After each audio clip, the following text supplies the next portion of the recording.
Esse podcast é para profissionais da qualidade e líderes envolvidos no processo de gestão de riscos, ou então aqueles que querem estabelecer a mentalidade de risco nos seus processos.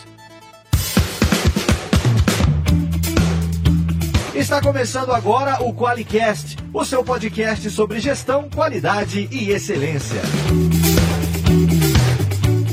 Olá, você que está nos ouvindo, eu sou o Jason Arenharte de Bastiani.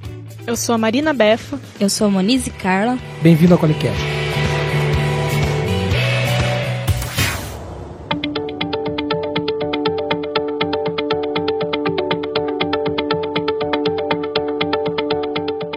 Mais um QualiCast, a gente aqui, eu, a Monize e a Marina, ou conhecida como Beffa. Vamos falar hoje sobre mentalidade de riscos, gestão de riscos, sobre riscos. Vamos tentar entender do que isso trata. E esse podcast veio para cá porque tem uma demanda absurda de gente querendo saber sobre isso. Como a gente também não sabe, a gente resolveu gravar um podcast. É o que vai chegar aí para vocês hoje. Vamos começar pelas mensagens então, meninas? A primeira é do pessoal da GQ, né? Que você que conversa com eles. Ah, é verdade. A primeira mensagem que tem aqui é do Evandro da GQ Brasil. Ele reclamou porque ele falou que eu sou o cara que faz ele ficar aumentando e abaixando o volume do carro. Porque hora eu falo longe do microfone, hora eu falo perto. Além da minha dicção ser uma porcaria, isso ele não disse, mas eu sei. Ele falou que a gravação estava muito ruim, o volume estava ruim. Isso é verdade, tanto é verdade que nós estamos gravando com equipamento novo hoje, né? Isso. Então, assim, vamos ver se melhora. Entendeu, Evandro? Não é garantia de nada porque a gente não sabe direito o que a gente faz. Então, nós estamos aqui experimentando. Essa é a primeira mensagem. Qual outra que tem aí, Marina? A gente tem a mensagem da Mariana Pereira, que comentou no nosso grupo do WhatsApp. Ela disse que gostou muito do QualiCast. Ela achou que os assuntos foram tratados de uma forma bem humorada e ajudou a dar um direcionamento para esse processo de transição da norma. Ela se referiu ao podcast que a gente gravou com o Wilson, né? Foi o podcast número 007. 007, o Wilson. O Wilson é um cara divertido mesmo. Né? Ele é. A gente fala besteira, mas o Wilson é divertido de verdade, gente. Vocês têm que conhecer ele pessoalmente. É um cara show de bola. Sim. Fora da casinha mesmo.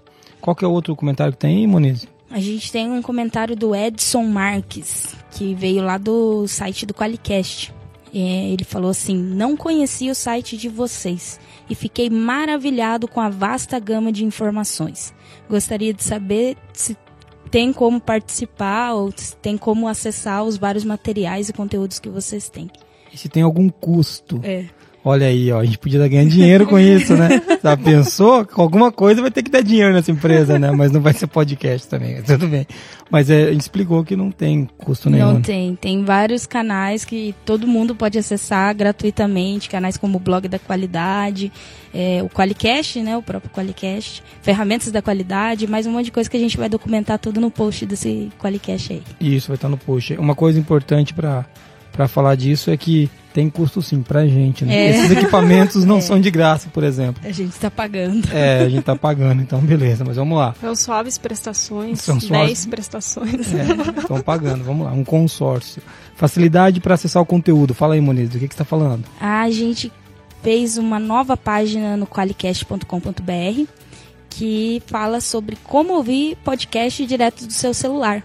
E tá explicando lá sobre agregadores e talvez você tá ouvindo aí direto do navegador, né, no seu computador, e tem como ouvir o QualiCast direto do seu celular. E essa página tá lá no qualicast.com.br. Legal que os agregadores existem vários gratuitos, entendeu? Sim. Que você não precisa pagar nada para usar. E tem aqueles pagos também, os pagos têm umas funcionalidades legais.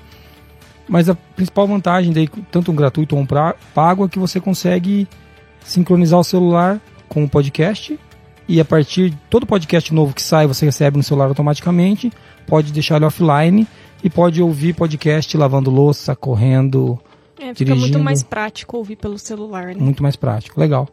É isso daí, as mensagens são essas, então vamos então pro tema. Qual que é o tema de hoje? Vamos falar sobre gestão de riscos. Coloca uma música de terror assim, porque dá medo de gestão de risco. Todo mundo se assusta com gestão de risco. Ai, meu Deus. E a gente também assusta um pouco, mas a gente vai falar disso hoje e a gente espera que seja menos assustador para nós do que está sendo para algumas pessoas que nos procuram.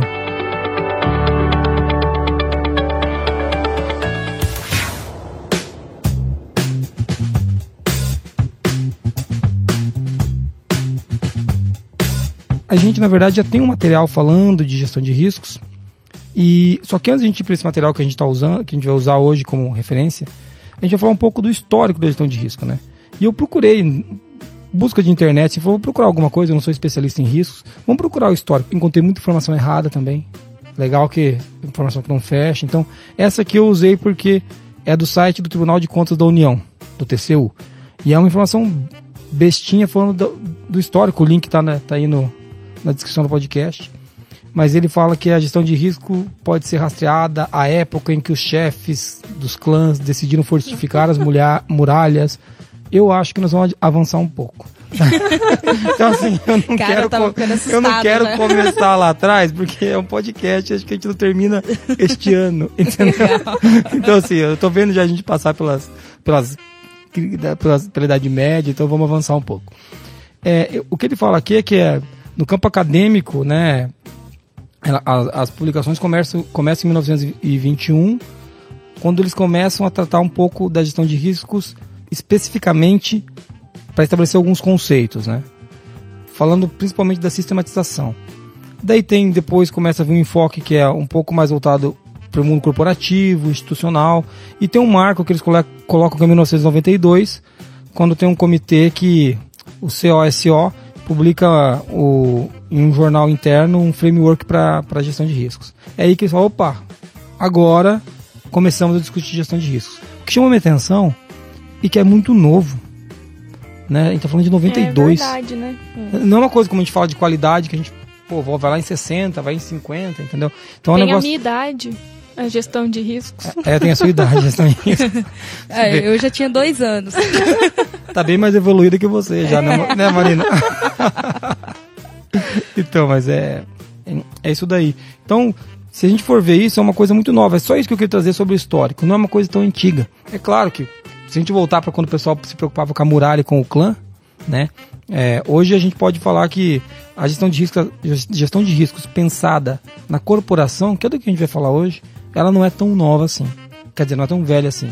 Né? Então, e também, ao mesmo tempo, não é tão nova assim, é 92. E só agora que a coisa está aparecendo. Vamos falar um pouquinho disso então, vamos falar do porquê avaliar riscos, né?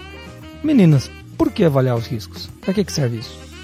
Eu vejo que está muito ligado à questão da prevenção, né? Ou de você ter uma empresa que consegue prever alguns problemas que podem acontecer ou até perseguir algumas oportunidades que ela queira alcançar, né?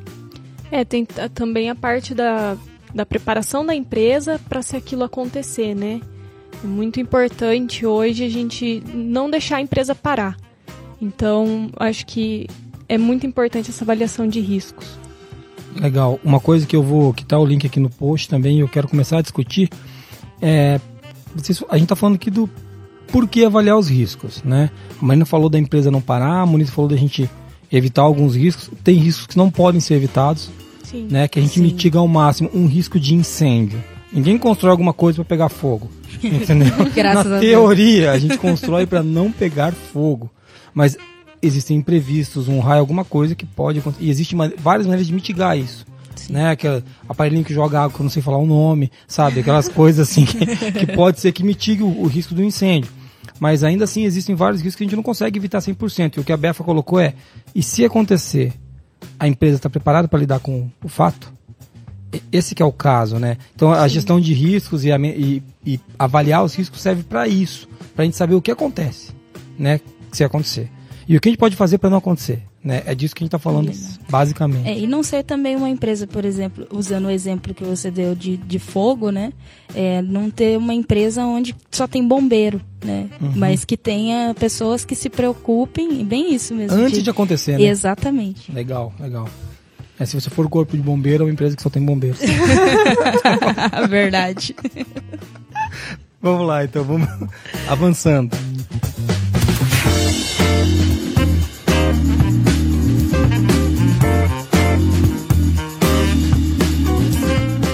Outra coisa que a gente tem, antes de começar a discussão, que nós vamos usar um e-book de riscos fantástico que a Moniz fez aqui, né? E o e-book é bom pra caramba mesmo. Não, é bom mesmo. É bom mesmo. Antes de a gente entrar no e-book, algumas coisas eu queria clarear aqui.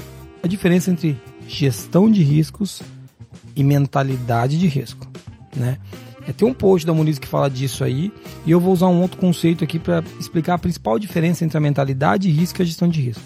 A mentalidade de risco é uma criação de uma cultura de prevenção onde está todo mundo envolvido na empresa. O que quer dizer isso? Todos pensam nos riscos, né? A criação de um processo de gestão de riscos é um processo estabelecido onde você tem um dono, onde você tem uma sistemática, onde você tem procedimentos para gerir riscos. E assim, eu sei que vai chegar a pergunta do que é melhor, né? Eu acredito que o melhor seria você ter os dois quando couber.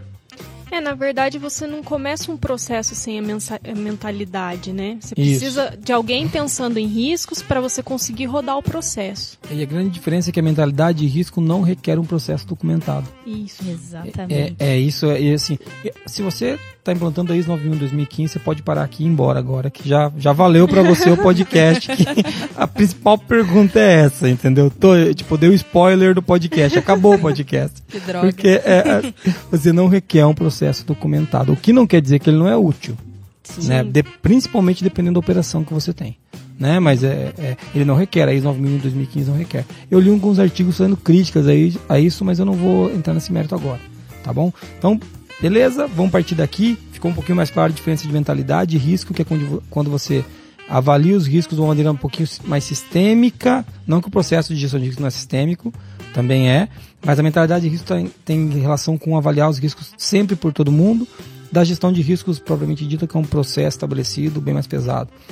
É uma coisa que até um dos nossos clientes aqui falou, é que os auditores talvez não estejam tão preparados para auditar essa mentalidade de risco nas empresas. Viu, Neifer? Viu, Wilson? Fala agora. Eles devem estar, gente, é brincadeira. Porque ela foi auditada e o auditor só olhou o processo, só na qualidade. Ele não perguntou para ninguém se a pessoa tinha conhecido. Né? Sim, ela ficou bem frustrada. Uma cliente nossa que veio aqui, ela visitou a gente, ela falou isso, que ela preparou toda a equipe, né? Falou da mentalidade de risco. Fez uma super conscientização. Criou um processo também de gestão de risco, que o cara pediu o processo, olhou o procedimento e falou, legal. E acabou ali. Parabéns. Então ela ficou meio frustrada. Mas até de acordo com o Wilson, que foi o Qualicast 007, que ele estava falando que o que se esperava dos auditores é que realmente não pegassem tão pesado com o controle de gestão de riscos, mas que se preocupasse com a mentalidade, né? Aí fica o questionamento. Como diz o Wilson, cabeça de auditor e fralda de nenê, ninguém sabe o que sai dali, né? Então, beleza. Mas esse auditor, talvez ele não estava com essa cabeça, né? Mas então, fica a dica que pode acontecer do cara chegar e pedir só um processo. Mas se ele te pedir o processo, pode falar, inclusive, que você não precisa de processo. Que você estabeleceu a mentalidade de risco na empresa e como que você estabeleceu isso. A gente vai falar um pouco mais disso agora, quando a gente começar a discutir o e-book, que nós vamos entrar agora.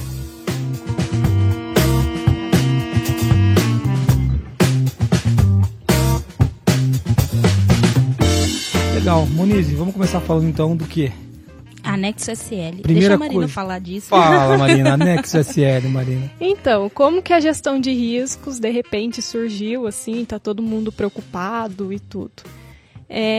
A ISO, ela implantou uma padronização de todas as ISOs, né, da estrutura de todas as ISOs, que é o Anexo SL.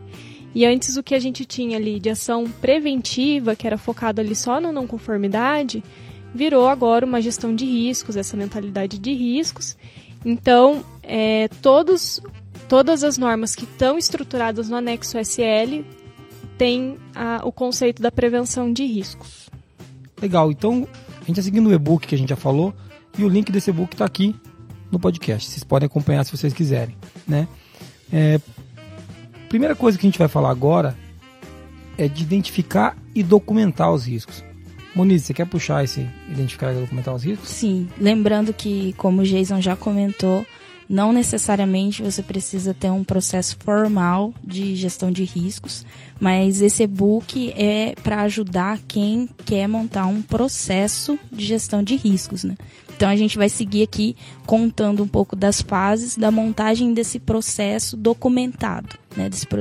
Dessa informação documentada. para ficar aderente aí a ISO 9001-2015. Mas ainda assim, se você quiser só ouvir o podcast e estabelecer a mentalidade, você também vai conseguir fazer isso depois de ouvir o podcast. Isso né? A mesmo. ideia é que você consiga fazer. Claro que o e-book ajuda muito, eu recomendo que vocês leiam. Legal.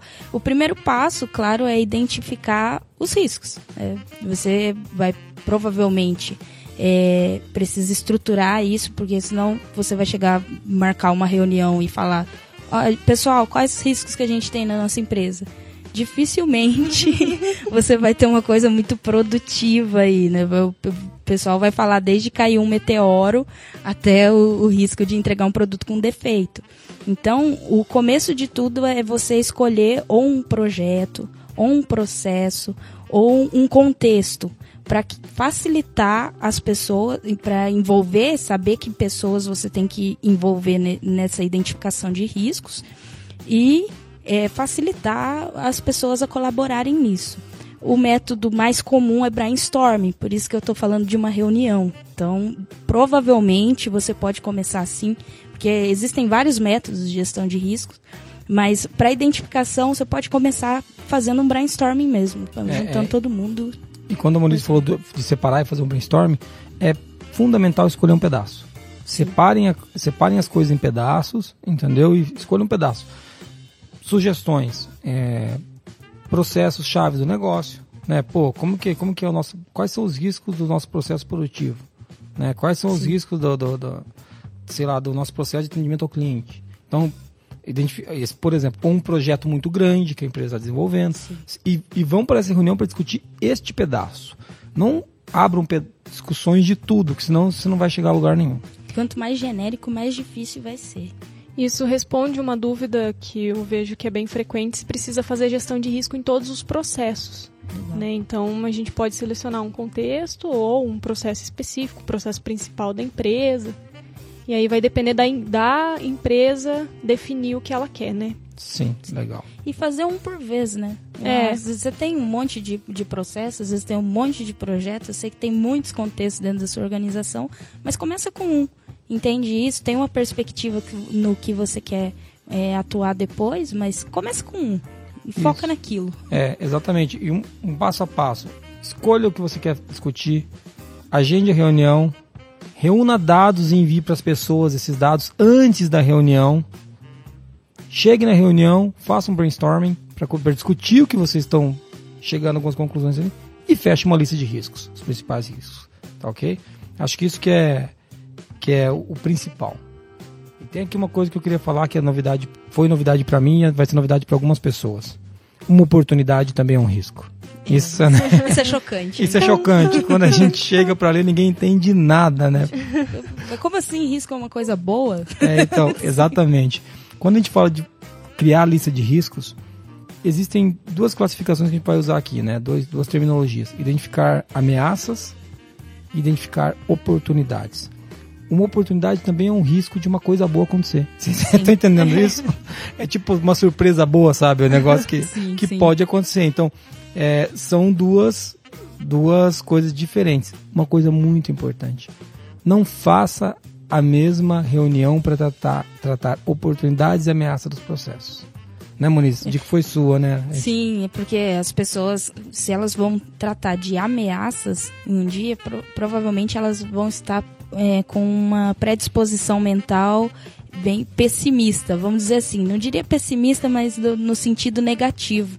E migrar isso do negativo para o positivo é muito difícil no mesmo dia. Então, marque em dias diferentes, ou tudo bem, se você quiser fazer no mesmo dia, marca um de manhã ou outro à tarde, mas é melhor que seja distante para que as pessoas consigam mudar esse mindset. Né? Até as informações, lembra que a gente deu um passo a passo ali de mandar? Até informações que o cara vai ler para se preparar para a reunião tem que ser informações diferentes. Sim. Então, eu acredito que concordo com você 100%. Talvez seria melhor você tratar 2 processos de manhã que estejam falando de ameaças e no dia seguinte tratar 2 processos de novo que estejam falando de oportunidades, entendeu? Para o mindset estar voltado para aquilo como você colocou mesmo. Beleza, montamos a lista. Deu 127 riscos. E agora? Meu Deus. O que a gente faz, Marina?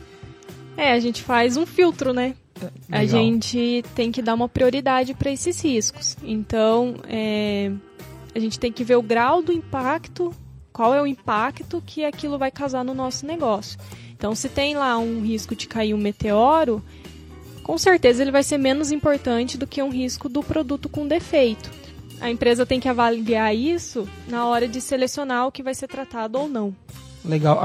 O que você está falando aqui, né, Marina, é que a gente tem que olhar o que é mais relevante. Sim. O exemplo que você deu é perfeito. Pode cair um meteoro na empresa? Pode. Quantos meteoros caem nessa região aqui por semana? Por mês, por mês. Não, por mês. Vamos pegar por mês. Quantos produtos com defeito a gente produz? Né? Pô, a gente produz pra caramba produto com defeito. Então, a ocorrência, existe realmente de cair um meteoro? É o caso do risco de incêndio, né? Então, claro que você vai mitigar o risco, a quantidade que você puder, a gente vai falar disso. Mas pega aqueles riscos que tem mais significado para o teu negócio. Né? Vão aparecer riscos que realmente vai falar assim, ó, esse risco eu vou... Aqui na ForLogic tem um risco. Acabar a energia elétrica. Se acaba a energia elétrica, a gente trabalha com... 1 hora de bateria do notebook. 1 hora de bateria do notebook, 2... as linhas telefônicas começam a cair daqui a pouco, porque os no-breaks estão derrubando. Se ficar 3 horas sem energia, a gente para de atender. Nunca ficamos 3 horas sem energia aqui. Sim. Entendeu? Então, assim, pode ficar, já teve pico de luz, então a gente convive com esse risco. A gente aceitou esse risco.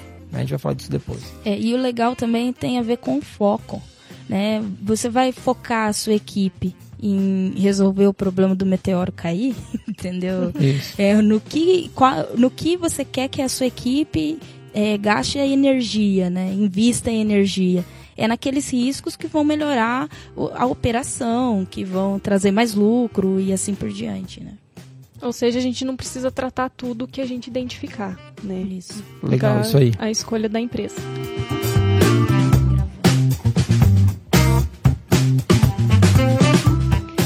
E falando do filtro, escolhendo o que a gente vai tratar ou não, pergunta, né? Quem vai tratar? Quem que é o responsável por isso? O cara da qualidade. Não. O RD, né? O RD, rapaz, não tem mais. E agora? Então, assim, o responsável...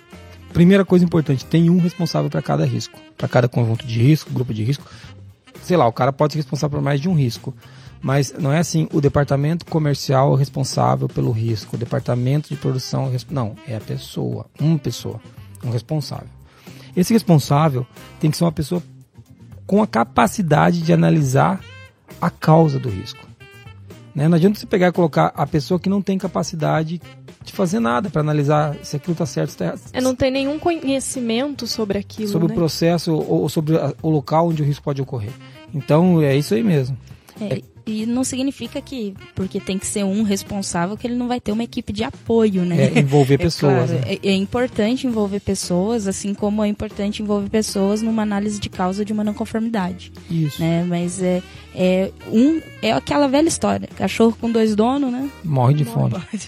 É isso aí. Então, assim, a ideia é essa mesmo, como o Luiz falou. Envolva pessoas, mas tenha um responsável. E vai ser comum, com o tempo, a gente criar classificações e categorias, né? E agrupar esses riscos, que a gente até chama de grupo de riscos. Grupo de riscos ligados à segurança da informação, riscos ligados à infraestrutura. Você vai criando riscos que estão ligados a alguma coisa. Os riscos podem ser agrupados dessa forma para facilitar a gestão desses riscos. E até a extração dos dados, principalmente. Né?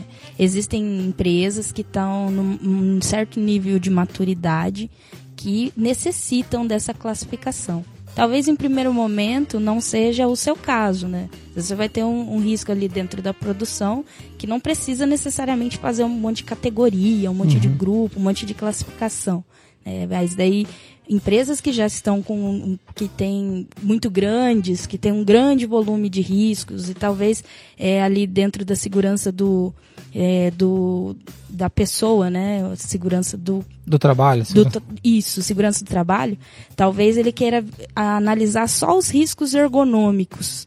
Ele consegue agrupar dessa forma. Aí ele agrupa dessa forma, que além da separação por processo, por local de risco, ele ainda consegue classificar só pelo ergonômico. Então, para empresas que já estão num nível um pouco mais alto de muitos riscos, já tem esse contexto de grande volume de dados.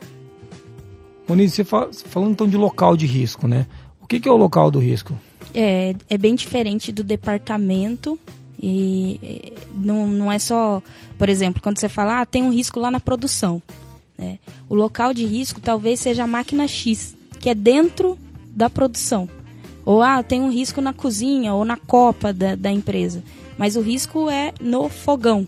Então, existem empresas que querem fazer essa especificação do que é o local do risco dentro de um departamento da empresa. Entendi. Então, você pode ser mais específico do que um local físico simplesmente ou um departamento. Sim, você pode ir para máquina 2, na guilhotina que corta o papel naquele lugar. Isso, pode ser legal. Pode definir o local e depois aprofundar no local de risco, né? Legal. Isso. Entendi. Muito bom.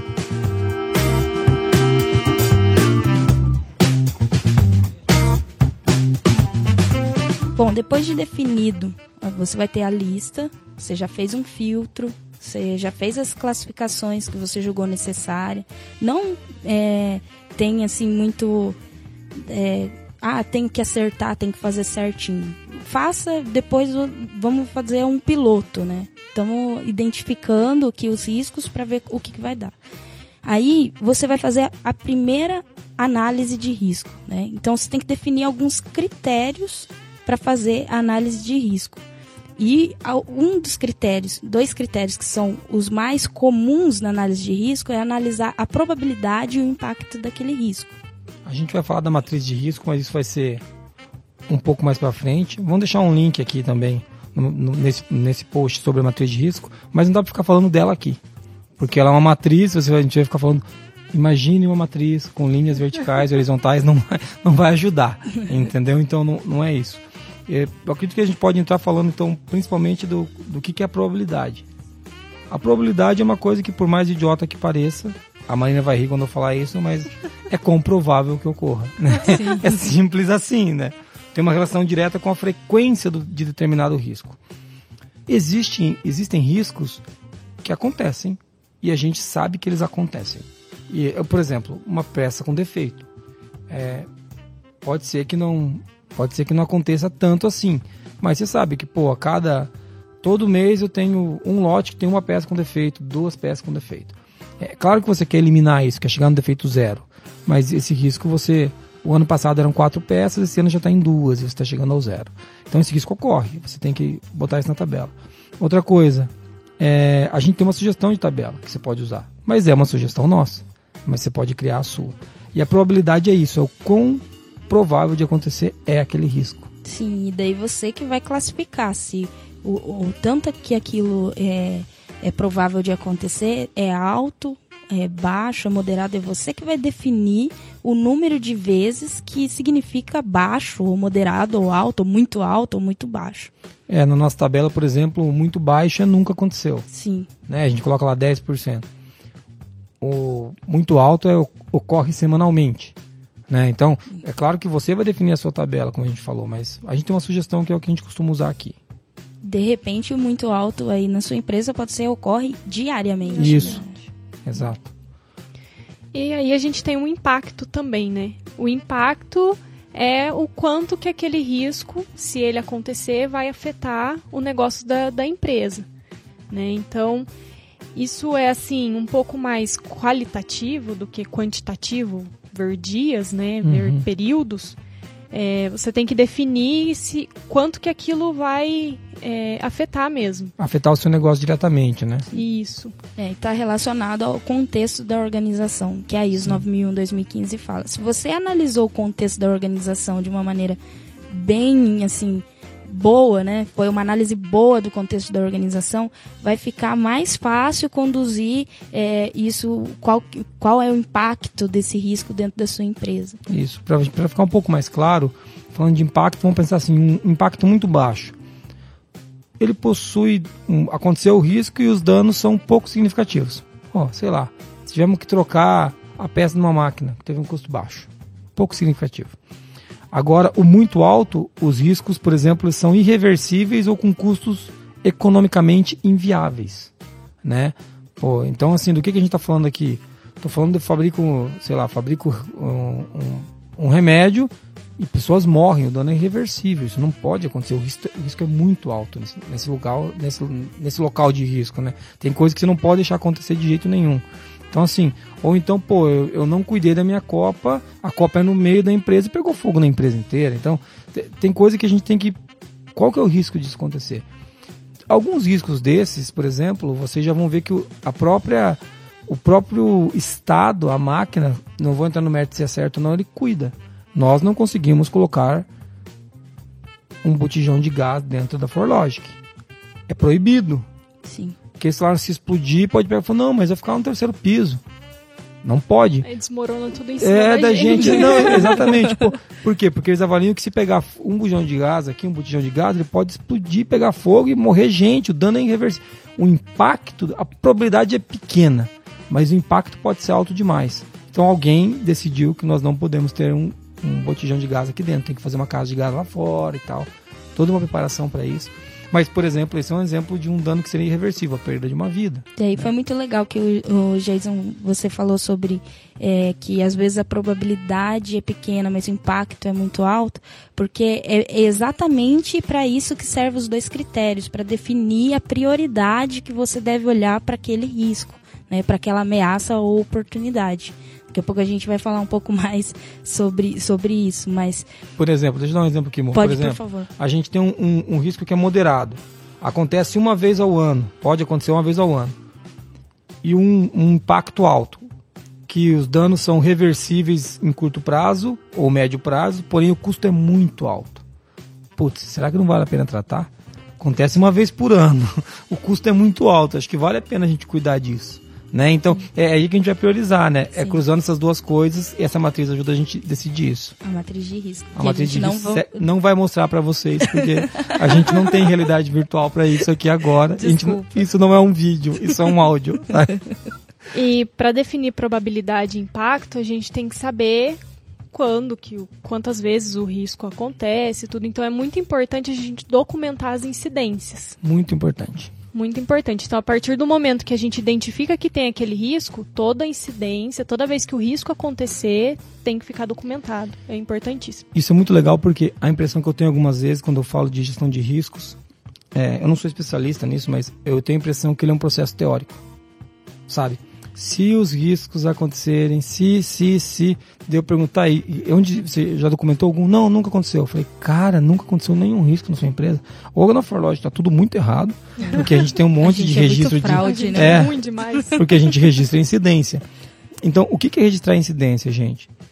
Você tem que documentar o que aconteceu. Então, depois que você analisa, fez todo aquele processo que o Muniz fez o resuminho agora há pouco aqui, fez a análise dos riscos, escolheu os riscos. Quando acontece o risco, você vai lá e anota. Vai lá e anota. Porque, de repente, você colocou lá na sua análise que esse risco era baixo. Acontece uma vez ao ano. Só que você está anotando, está no 6º mês do ano, já aconteceu 7 vezes o risco. Você tem que atualizar a sua definição. Entendeu? A probabilidade que você pensou que era baixa não é. Alguma coisa mudou, algum processo mudou. Então, você precisa registrar isso. Não que eu queira fazer um jabá aqui, mas a gente tem uma ferramenta fantástica para fazer isso, que é o ForLogic Risks, que você consegue registrar isso. A gente não costuma fazer propaganda de nada, mas no nosso software, numa planilha, onde você quiser, nosso software é muito mais legal, é mais bonito, você consegue registrar isso, tá? Então é para isso que a gente tem essa solução, porque essa história de registrar o risco é tão importante quanto definir o processo. Porque senão o teu processo é teórico. Ah, que bonitinho, você fez um processo e não trabalha. Não serve para nada. É importante entender que os riscos, eles são vivos, né?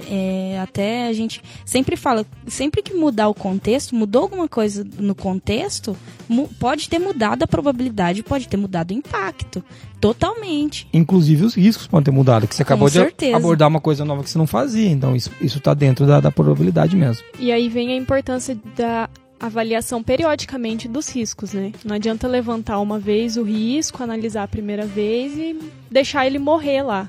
Tomei uma não conformidade na nossa auditoria nisso aí. Ah, é?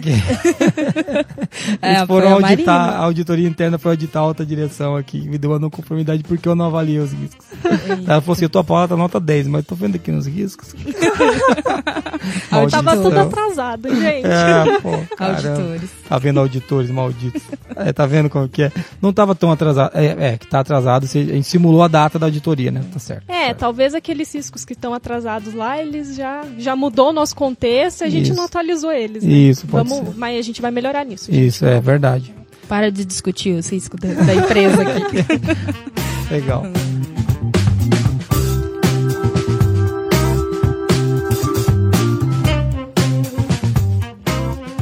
Agora que a gente falou então de probabilidade e impacto, a gente tem que ter estratégia para abordar o risco, né?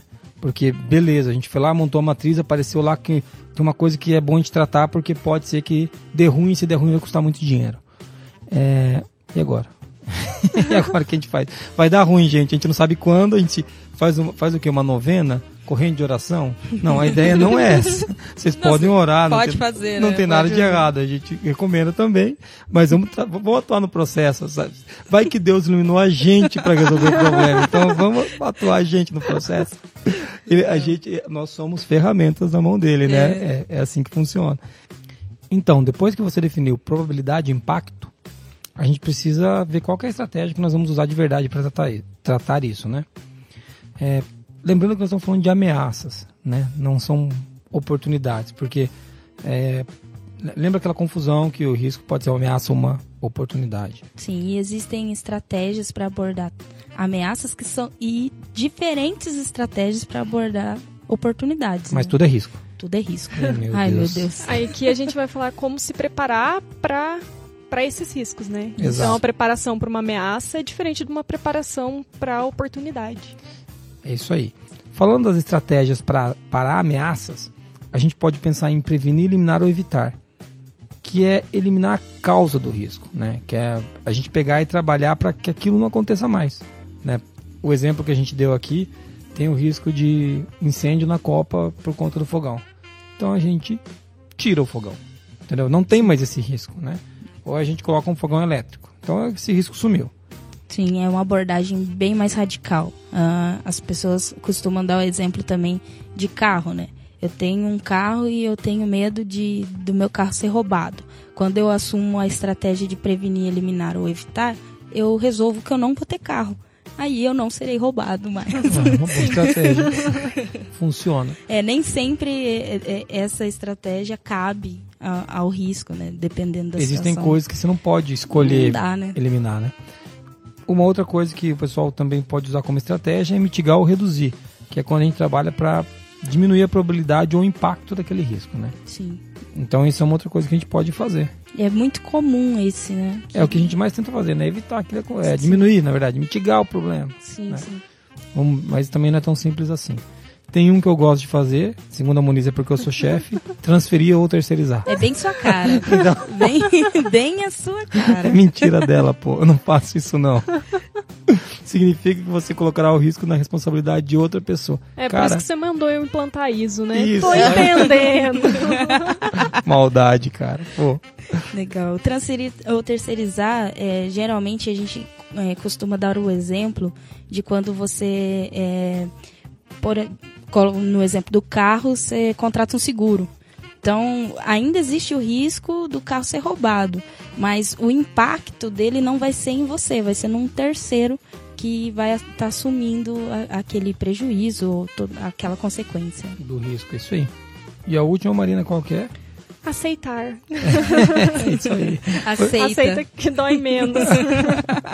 A gente pode também, se a probabilidade e o impacto daquele risco não for alto, não for significativo na empresa, a gente pode simplesmente aceitar e conviver com aquele risco. Que é o exemplo que eu dei, o que acontece quando acaba a luz aqui, né? Isso. A gente sabe que até é significativo se ficar, por exemplo, 3 dias sem luz, né? Mas a probabilidade é muito baixa disso acontecer, então a gente aceita. E é muito legal quando você está definindo a estratégia após feita a análise, quando você aceita aquele risco, você manter isso documentado em algum lugar. Porque às vezes você vai se deparar com um auditor ou que seja a situação, e se você não tiver isso documentado em algum lugar, vai dar aquela sensação de que você nunca discutiu aquele risco na sua vida. E talvez você não lembre como que foi discutido e o porquê vocês aceitaram. Então é muito importante ter isso documentado de alguma forma, numa ata de reunião. Gente, não estou falando para fazer outra planilha, pelo amor de Deus, não entenda isso. Use o risco, não faça outra planilha. Não, pelo amor de Deus. Talvez é uma ata de reunião, alguma coisa desse tipo, mas quando você, mesmo que você aceite aquele risco e você não vá tomar nenhuma ação perante aquele risco, documente isso em algum lugar para que isso é uma informação documentada importante. E é muito importante para a gente também registrar as incidências, para analisar ele, porque hoje pode ser que ele não cause muito efeito, mas aí... Com o passar do tempo, a mudança do contexto... Pode mudar a estratégia. Ou se a gente começar a registrar incidências, por exemplo, da queda de luz por mais de 3 horas, a gente precisa... A gente vai ter que colocar um gerador aqui que a gente precisa trabalhar. E daí não é mais aceitar, é mitigar. Isso aí. Show de bola. Mudamos a estratégia, gente. Mas ainda não tem gerador. Droga.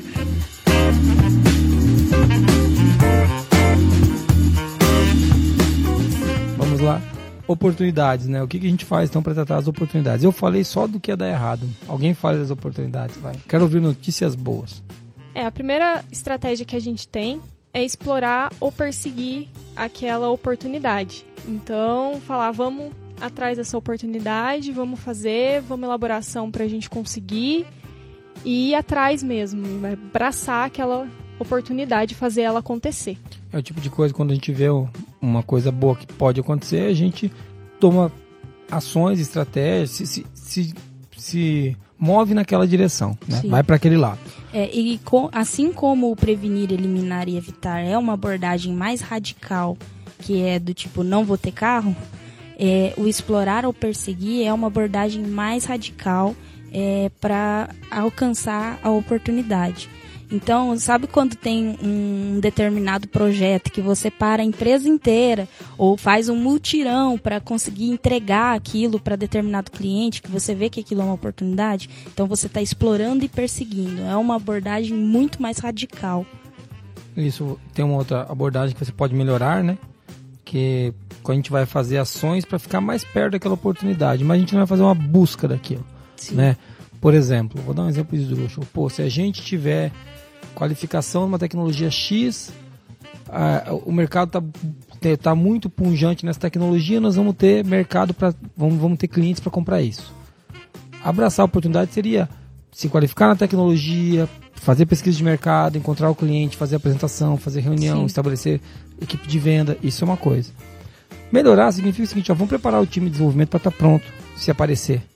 E isso é um melhorar para a gente. Sim, né? sim. É bem mais leve do que perseguir. É mais suave, você espera aquilo entrar na rotina, às vezes você não tem tanta urgência naquilo também. Provavelmente vai investir menos, né? Sim. Então é uma questão de... O risco também vamos falar de risco de novo, que eu posso se confundir inteiro, mas a possibilidade de não dar certo causa menos impactos, sim, né? Sim. Então por aí é fora. E a gente também tem uma terceira estratégia, que é compartilhar. Assim como a gente pode transferir ou terceirizar uma ameaça, a gente pode compartilhar uma oportunidade. Então, por exemplo... Desenvolver parcerias, né? Isso. Desenvolver parcerias. Ou então, eu tenho um público muito bom que compra treinamentos. A minha empresa vende consultoria, por exemplo. Não é o nosso caso, mas vamos supor que tem uma empresa que vende consultoria. E ela tem um público ávido por comprar treinamento. É uma oportunidade para ela. Ela pode ou desenvolver essa oportunidade, perseguir, criar instrutores de treinamento, começar a treinamento, ou fazer uma parceria, que daí eu compartilhar com uma empresa de treinamento da área, e as duas juntas atenderam o mercado. Ela vai ganhar menos, porque vai colocar outro na jogada, mas todo mundo ganha um pouco. Por isso que a estratégia é compartilhar mesmo, né? Sim. Acho que até os arranjos produtivos sim, são coisas desse tipo. É quando a gente fala, por exemplo, existe, por exemplo, aqui no Paraná tem vários arranjos produtivos locais, né? APLs que eles chamam. Muitas vezes uma empresa, no lugar de atender uma demanda sozinha, ela chama outra empresa para atender junto. Isso. Porque o custo para ela é menor, ela não absorve todo o lucro daquilo, mas ela compartilha a oportunidade. Isso pode acontecer, né? Tem um APL de móveis aqui em Arapongas, né? Isso. Então, não é todo mundo que produz os mesmos móveis. Sim. Mas como eles estão próximos, eles conseguem qualificações para eles juntos, eles conseguem se ajudar. Então isso, por exemplo, é um exemplo de compartilhamento também. Legal. E tem também a de aceitar, né? A gente pode levar tanto os riscos negativos quanto os positivos. Então, vai eu tô cair vendo, no colo, né? tô vendo aquela oportunidade ali, mas... Tá vindo rolando pro meu lado, se ela Deixa me ela ali. acertar, sorte dela, ficou difícil, né? Você reconhece a oportunidade, mas não necessariamente vai implantar ações para chegar mais perto dela. Você vai deixa acontecer aí, né? Isso aí.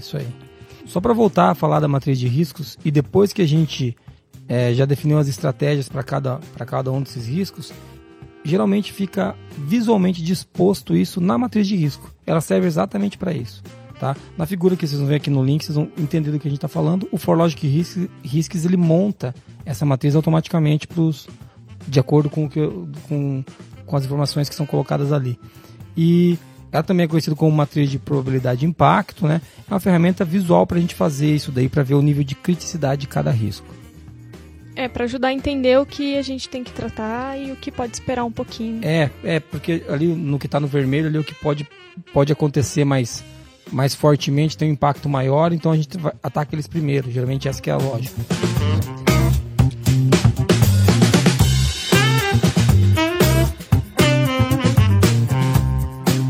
Acredito que agora a gente pode entrar, Muniz, numa coisa que tem bastante relação com o que é a proposição de um processo de riscos, que é as ações para tratar os riscos e as oportunidades. Porque não tem muita coisa para se fazer, né? Para falar a verdade, a gente tem 3 coisas que a gente pode fazer. Sim, são só 3 coisas. A gente pode fazer planos de ação, não conformidades. Adoro. Eu não sei você, mas a Marina pira. A Marina pira, né? E planos de contingência. Tá, em que situação, né? Essa aqui é a questão. Quando que eu faço planos de ação? Geralmente, o plano de ação ele está vinculado com a estratégia.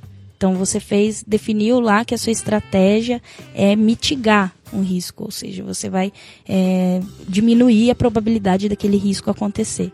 Então, você vai estabelecer planos de ações para que aquele risco seja mitigado. Quando que faz a não conformidade, Marina? Você que pira aí. Fala aí agora. Fala aí. A não conformidade, ela precisa ser aberta no caso de incidência de risco, né? Então, se a gente definiu que aquilo é um risco e aquilo aconteceu, a gente precisa abrir uma não conformidade para entender a causa daquilo e daí sim a gente faz um plano de ação, né? Legal. Mas é muito importante entender por que aquilo aconteceu. Uma outra coisa, então, que pode acontecer é um plano de contingência. Sim. Que é a terceira coisa que o Muniz falou e que é muito parecido com um plano de ação, que também parece um pouquinho com uma não conformidade, né? Um plano de contingência nada mais é que um plano de ação que é disparado por um gatilho. Geralmente esse gatilho é o quê? A incidência do risco. O risco aconteceu. Ou a quase incidência do risco. A quase, por exemplo, o tiro pegou na parede. Né? Sim, sai correndo. É bem essa a ideia mesmo. Então, parece com um plano de ação. É como se fosse um plano B, né? Aconteceu uma coisa, ou quase aconteceu aquela coisa, o que a gente faz? A gente começa a se mexer. Pode ter plano B, pode ter plano C, plano D. Então, você pode ter vários planos para ir avançando de acordo com essa contingência aí. Na área da saúde, o pessoal chama isso de barreiras, né? Então, assim, a gente aqui não vai falar de saúde agora, né, especificamente, mas a área da saúde não é mentalidade de risco, é a gestão de risco que ele tem que ter na ONA, né, porque ali não é só assim, se acontecer um risco, o cara morre, entendeu? Então, assim, é gestão de riscos mesmo. Então, a área da saúde é um pouquinho diferente, mas aqui agora a gente está falando da mentalidade de risco, de um processo de gestão de risco um pouco mais convencional. E o plano de contingência ele é muito importante quando a gente assume a estratégia de aceitar o risco. Sim. Legal, a gente está vendo ali ele e daí tem que definir um gatilho, porque daí se esse gatilho for acionado, a gente já tem que fazer alguma coisa. Né? Então não pode aceitar e ver o negócio desabando ali, simplesmente, eu aceitei.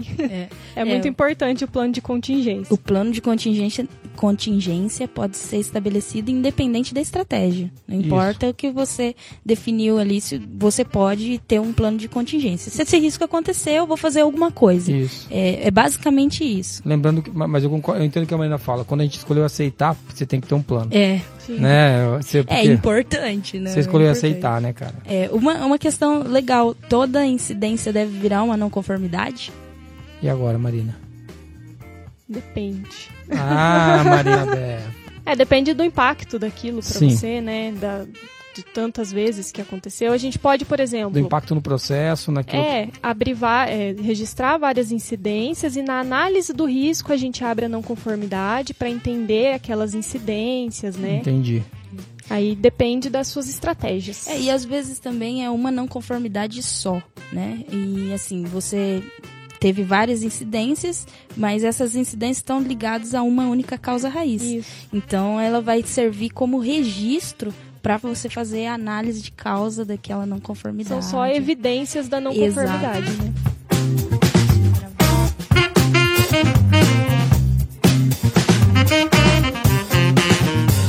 A gente está se encaminhando para o final do podcast aqui, mas antes de a gente encerrar esse podcast sobre gestão de riscos e mentalidade de risco, vamos falar daqueles 4 erros que tem no e-book, 4 erros comuns que você deve evitar na gestão de riscos. Com certeza você pode ter mais erros do que esses. Tá? Esses são os principais. Comuns, tá? Então, você vai fazer os seus, com certeza. A gente confia em você. Se você tá fazendo erros, mande pra gente. Isso. Queremos saber. Porque os nossos erros, a gente gosta de erro novo, né?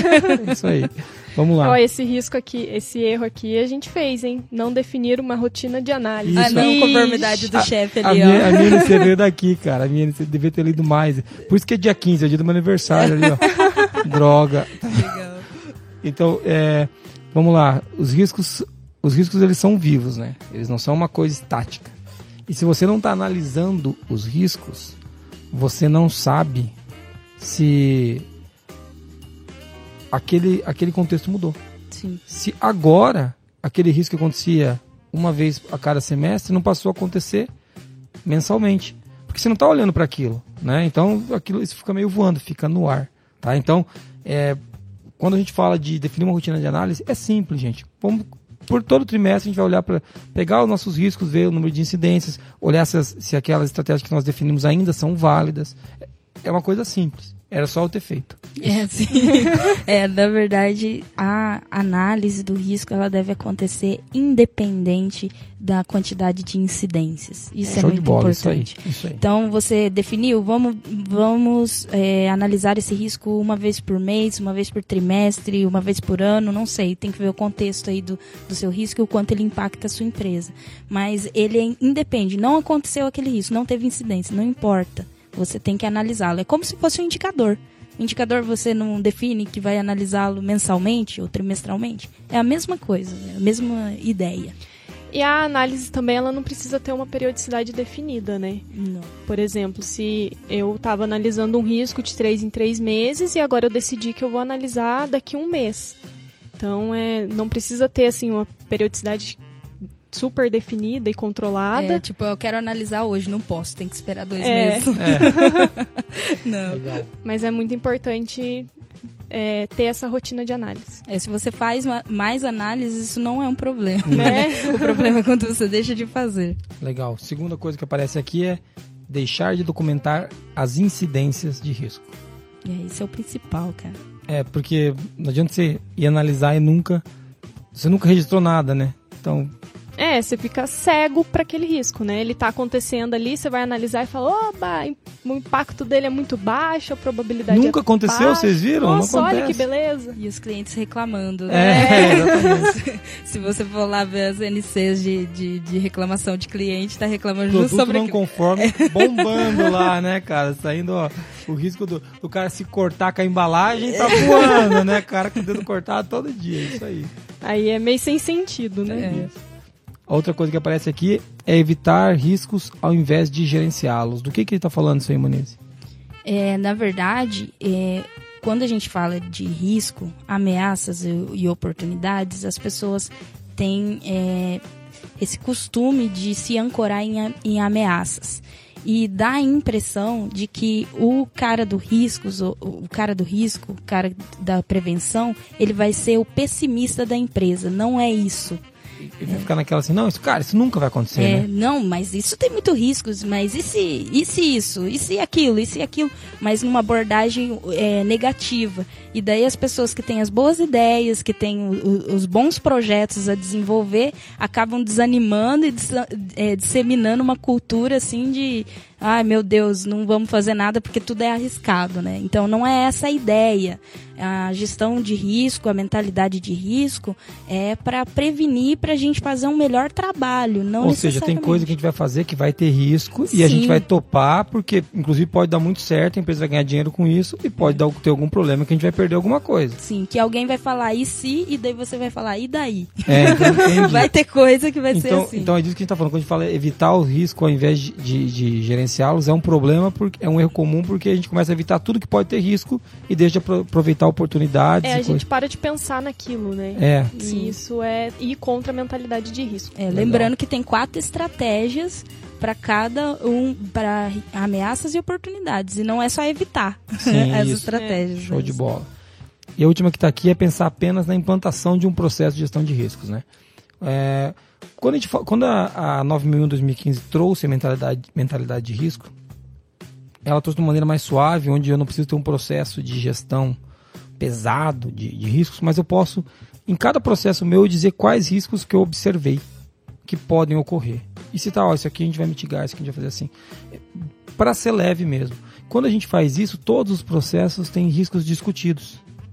Né? Diferente de eu pegar e botar na qualidade, Marina, vai lá, implanta, e sai a Marina Befa correndo, criando um processo dela, ou sei lá, que não seja a Marina, que seja outra pessoa da empresa. Vai criar isso, vai pegar para ela e vai ficar aquele negócio embaixo do braço. Todos os riscos sozinha, sem conhecer nada da área. Então, quando a gente foca muito no processo e não na mentalidade, isso, eu entendo porque isso é um erro comum, porque daí o auditor vai estar jóia, né? Igual a nossa amiga que contou o caso aqui, que veio aqui na empresa e falou que o auditor falou, cadê o processo, viu? Ah, beleza, tá ótimo, foi embora. Mas ela que preparou a equipe dela para mentalidade de risco, se frustrou porque todo mundo que sabe dos riscos não foi demandado.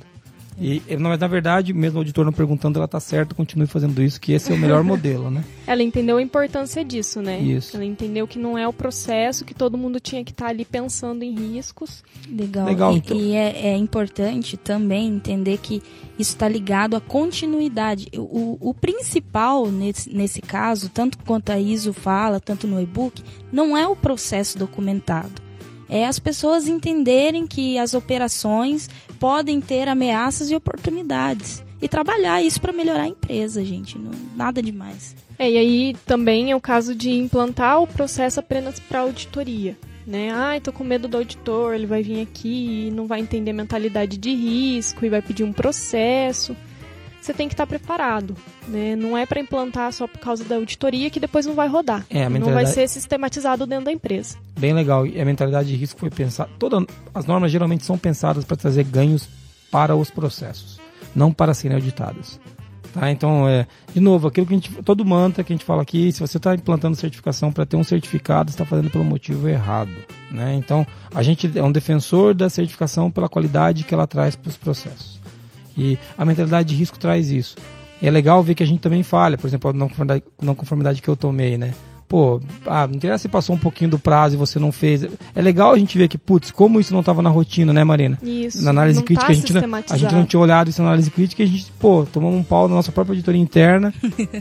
E é legal ver isso, cara. Então, isso acontece nos clientes, né? E é legal que a gente pegue, enquanto a gente está se auditando antes da auditoria do final do ano, que vai ser a auditoria da ISO 9000. Então, é legal a gente saber que a gente é humano nesse negócio de errar na gestão de riscos e motiva a gente a escrever, fazer podcast, a estudar. É para isso que serve a certificação, para aprender. Né? Se a gente já soubesse tudo, a gente não precisava ficar se certificando. É para aprender. Auditoria e certificação é para a gente aprender. Legal? Gestão de riscos é legal, né? Parecia mais chato, mas depois que a gente estuda fica mais legal. Você faz, né, Marina? Legal? Vamos fazer um resuminho, então, do que a gente falou nesse podcast? Vamos lá.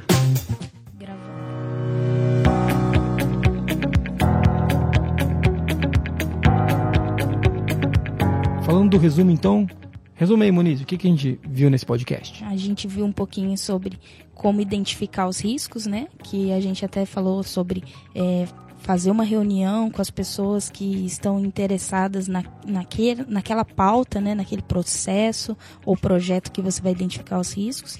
Definir os critérios para analisar risco, probabilidade e impacto, né? Estratégias para abordar riscos e oportunidades, ameaças ou oportunidades, a gente até se confundiu um pouco aqui. Falando de ameaça e oportunidade, o risco é uma oportunidade, que é uma ameaça. Então, mas falando sério, nós estamos estragando o resumo, gente. Desculpa. É para entender as estratégias que a gente vai usar para abordar as ameaças e oportunidades. Lembrando que tem 4 estratégias para cada um dos dois, e elas são diferentes para oportunidades do que ameaças. Isso. Falamos um pouquinho da matriz de risco, não dá para mostrar, né? Você vai ter que pegar o e-book ou acessar o link desse podcast. Isso. Não, mas a matriz de risco é um monte de quadradinhos, assim. Eu vou explicar, Marina. Não, Marina, por favor. A gente comentou também sobre tipo de ações para tratar as ameaças e oportunidades e comentamos sobre 4 erros comuns que você deve evitar na gestão de riscos. Muito legal, falamos disso tudo. Esse podcast ficou de novo, sempre fica comprido, nunca vai ficar no tempo que a gente definiu esse podcast. Dia a gente aprende.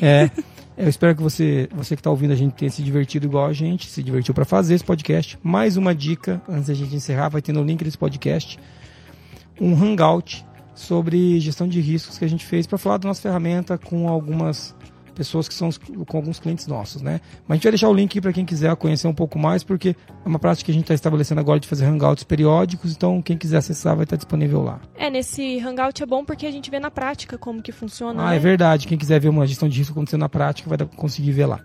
Né? Legal. Obrigado a você que veio até aqui ouvindo a gente. Se você quiser saber um pouquinho mais sobre o Qualicast, www.qualicast.com.br. Né? Se você quiser conhecer o blog da qualidade, Moniz, como é que faz? blogdaqualidade.com.br. E Marina, para mandar e-mail pra gente, como é que faz? contato@qualicast.com.br. Muito obrigado por ter ouvido a gente até aqui. Até o próximo mês, um abraço para você. Até mais. Tchau, até mais.